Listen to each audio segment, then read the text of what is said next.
नरेंद्र मोदी चुनाव पर चुनाव जीत रहे हैं और राहुल गांधी के ग्रहों की दशा न जाने कौन से पोजीशन में है बॉस, कि उनके कांड ही खत्म नहीं होते।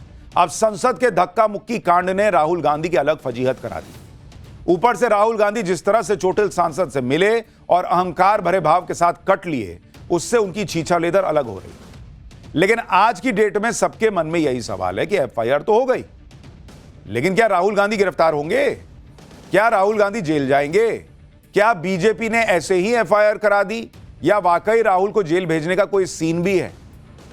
आज पाठशाला में हम आपको इन सारे सवालों के जवाब देंगे। नियम कायदे क्या कहते हैं, सबूत क्या बता रहे हैं, पुलिस की जांच तो चल ही रही है। इस बीच राहुल गांधी के साथी सांसदों ने जो कह दिया वो क्या किसी गवाही से कम है? और क्या यह गवाही राहुल गांधी को भारी तो नहीं पड़ जाएगी?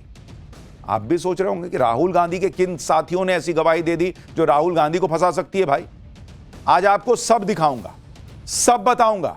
पुलिस को सीसीटीवी फुटेज में क्या दिख गया है इसकी भी बात होगी।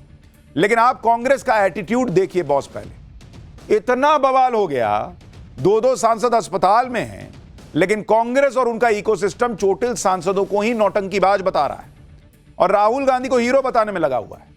कांग्रेस वाले कहते घूम रहे हैं कि राहुल गांधी ने कुछ किया ही नहीं है, वो धक्का मार ही नहीं सकते किसी को। लेकिन धक्का तो मारा गया। किसने किसको मारा यह अब पुलिस की जांच बताएगी, क्योंकि धक्का मुक्की कांड की जांच का लोड दिल्ली पुलिस तो ले रही है, कांग्रेस ले ना ले। क्या दिल्ली पुलिस के हाथ वो वीडियो लग गया है जिसमें राहुल गांधी धक्का देते दिख रहे हैं? और सवाल यह भी है कि राहुल गांधी अगर दोषी साबित हुए तो उन्हें कितने साल की जेल होगी? क्या जेल जाते ही राहुल गांधी की संसद सदस्यता चली जाएगी? यह सब आज आपको विस्तार से बताऊं, क्योंकि इस कहानी में अभी कई क्लाइमैक्स आने बाकी है। लेकिन पहले देखिए कि आज क्या हुआ है। आज संसद सत्र का आखिरी दिन भी था। जिस हंगामे के साथ यह सत्र शुरू हुआ था उससे कहीं ज्यादा बड़े हंगामे और बवाल के साथ सत्र खत्म हुआ। आज संसद सत्र के आखिरी दिन भी विरोध प्रदर्शन चलता रहा।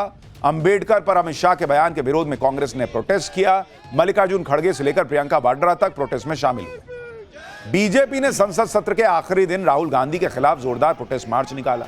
बीजेपी सांसदों ने संसद के बाहर नारेबाजी करते हुए मार्च निकाला। राहुल गांधी माफी मांगो, गुंडागर्दी नहीं चलेगी जैसे नारे बीजेपी के मार्च में लग रहे थे। लेकिन आपने एक चीज गौर की, राहुल गांधी नहीं दिख रहे हैं जो कांग्रेस वाला प्रदर्शन था उसमें। राहुल गांधी आज कहां थे वो भी बताऊंगा। लेकिन संसद का सत्र खत्म हो गया। इस सत्र में राहुल गांधी पर जो आरोप लगे वो खत्म नहीं हुए। इन आरोपों की वजह से ही यह सत्र कभी नहीं भूला जा सकेगा, क्योंकि आज तक नेता विपक्ष तो छोड़िए, किसी सांसद पर वैसे आरोप नहीं लगे जो राहुल गांधी पर लग गए। लेकिन राहुल गांधी पर एफआईआर हुई तो उनकी बहन और कांग्रेस सांसद प्रियंका वाड्रा ने आरोपों को वैसे ही हवा में उड़ा दिया जैसे जॉर्ज सोरेस से जुड़े आरोपों को हवा में उड़ा दिया गया। एक बार प्रियंका वाड्रा को सुनिए, फिर आपको बताऊंगा संसद कांड पर राहुल गांधी के दोस्तों की उस गवाही के बारे में जो राहुल गांधी को धक्का मुक्की कांड में अरेस्ट भी करवा सकती है, उनकी परेशानी बढ़वा सकती है। पूरा देश देख रहा है, राहुल जी पे तमाम इन्होंने केस लगा रखे हैं, कभी नया नया एफआईआर निकालते हैं, झूठ बोलते हैं, पूरा देश देख रहा है। इससे ये दिखता है कि उनका डेस्परेशन लेवल क्या है। प्रियंका वाड्रा तो राहुल गांधी का बचाव करेंगी, लेकिन सच यह है कि राहुल गांधी पर बीजेपी सांसदों को धक्का देने के आरोप लगे हैं। एफआईआर हो चुकी है और इस धक्का मुक्की में बीजेपी सांसदों के साथ कोई बड़ी अनहोनी भी हो सकती थी। उनकी जान भी खतरे में पड़ सकती थी। जहां तक धक्का मारने वाली बात है, उसकी गवाही तो खुद राहुल गांधी के सहयोगी दे रहे हैं कि वहां पर धक्का मुक्की हुई थी। आप पहले जया बच्चन को सुनिए, जो समाजवादी पार्टी की सांसद है। जो वो कह रही है ना, आपको उसको बहुत गंभीरता से सुनना चाहिए। एक तरह से वो राहुल गांधी का बचाव करने का प्रयास कर रही हैं, लेकिन जो वो कह रही हैं उसमें वो फंस गई, क्योंकि जो वो कह रही हैं वो किसी गवाही से कम नहीं है कि कल संसद में क्या हुआ था, धक्का मुक्की हुई थी या नहीं हुई थी। एक बार जया बच्चन को सुनिए, फिर मैं आपको बताता हूं ये गवाही क्या है।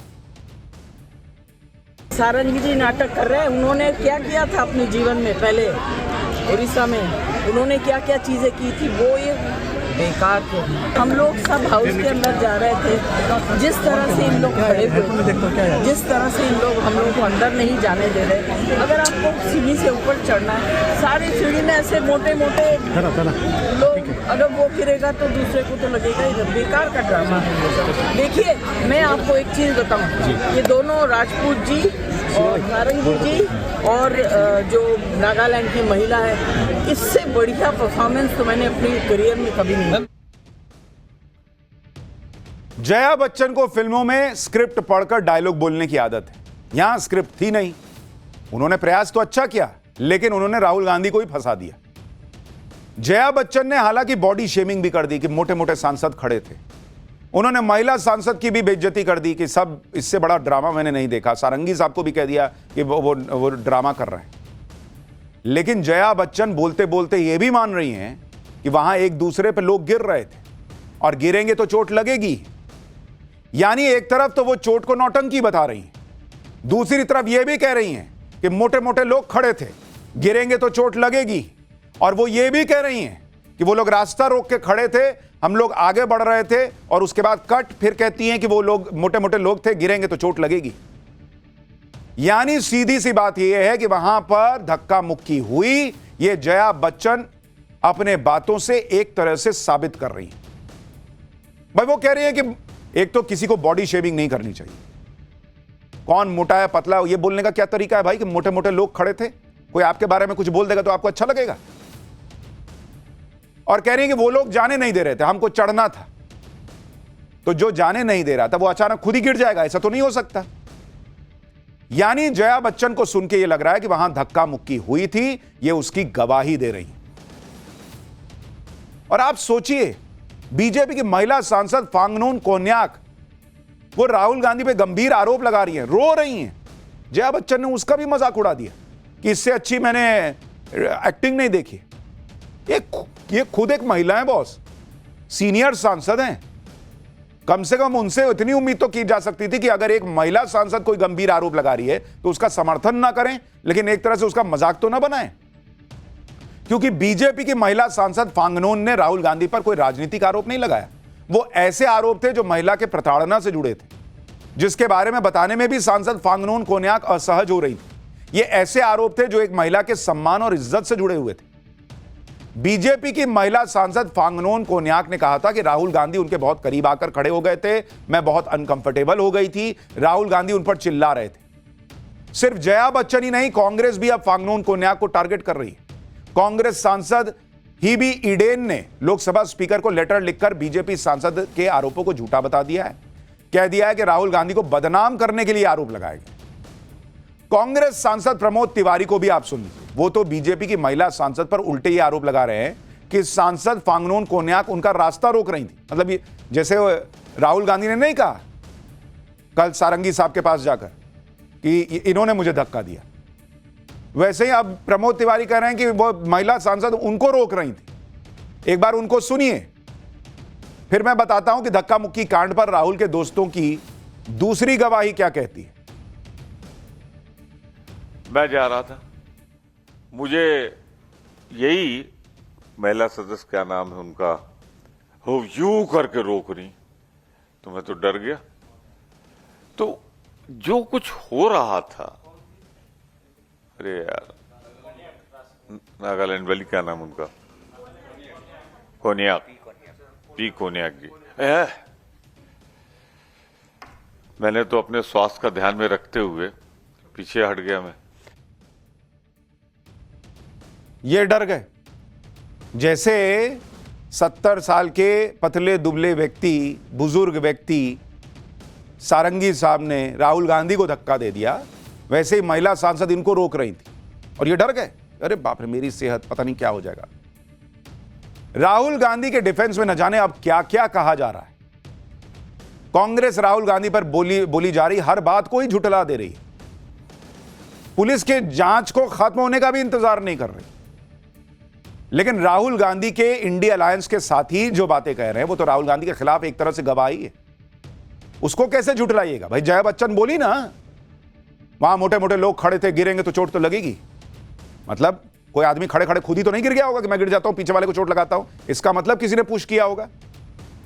धक्का मुक्की कांड पर आप राहुल गांधी के एक और दोस्त की गवाही सुनिए जो इंडिया अलायंस से ही है। यह गवाही नंबर 2 है। यह है समाजवादी पार्टी की सांसद डिंपल यादव की गवाही। जो कल की घटना के वक्त संसद के मकर द्वार यानी संसद के एंट्रेंस पर ही खड़ी थी। डिंपल यादव ने भी जाने अनजाने में यह बात मान ली कि उस वक्त मकर द्वार पर काफी लोग थे, कुछ ऊपर जा रहे थे, कुछ रास्ता रोक रहे थे, इसलिए फंबल तो होगा ही, कुछ लोग गिरेंगे ही। सुनिए डिंपल यादव ने क्या कहा।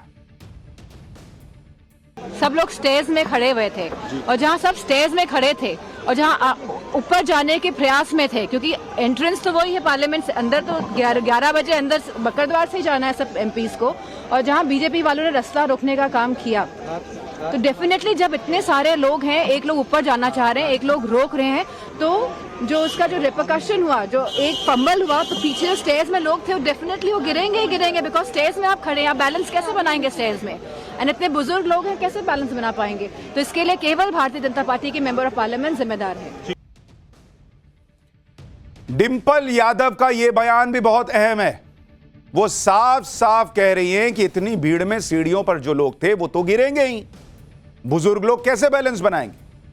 यानी डिंपल यादव ने यह मान लिया कि बीजेपी के सांसद सच में गिरे थे, कोई नौटंकी नहीं हो रही थी वहां पर, वो कोई झूठ नहीं बोल रहा है कि अरे ऐसे ही चोट लग गया है और झूठ मूठ का नाटक कर रहा है, जैसा इंडी गठबंधन माहौल बना रहा गया, चोट लगी नहीं, गिरे नहीं, झूठे नाटक कर रहे हैं। डिंपल यादव भी मान रहे हैं कि वहां तो लोग गिरेंगे ही। दूसरी बड़ी बात जो आपको ध्यान देनी चाहिए इस बात में, इसलिए मैं कह रहा हूं ना कि ये गवाही से कम नहीं है। वो कह रही हैं कि एक लोग चढ़ने का प्रयास करेंगे तो दूसरे तो गिरेंगे ही। इसका मतलब यह है कि बीजेपी के सांसद वहां खड़े थे, चढ़ने का जबरदस्ती का प्रयास हुआ, इसलिए वहां पर लोग पीछे बैलेंस गड़बड़ा गए और गिर गए। सवाल यह है बीजेपी नहीं जाने दे रही है तो धक्का मार के घुसेंगे, इसका मतलब तो यही हुआ। आपको वहां पे कॉरिडोर बना हुआ था, मैंने आपको दिखाया, कॉरिडोर नहीं बना दिख रहा था, आपको लोगों को सिक्योरिटी को बुला के बोलना था कि इनको हटाइए भाई, ये नहीं जाने दे रहे हैं, या आप धक्का मार के घुस जाइएगा। इसका मतलब वहां धक्का मुक्की हुई है, धक्का मार के ऊपर चढ़ने का प्रयास हुआ है, उसी में ये कांड हुआ है। इसलिए मैं कह रहा हूं कि ये दोनों गवाहियां बड़ी इंपॉर्टेंट है। लेकिन इधर राहुल गांधी पर एफआईआर हुई, उधर उन्हें ऐसे नेता का साथ मिल गया जो काफी दिनों से उनसे दूरी बना रहे थे।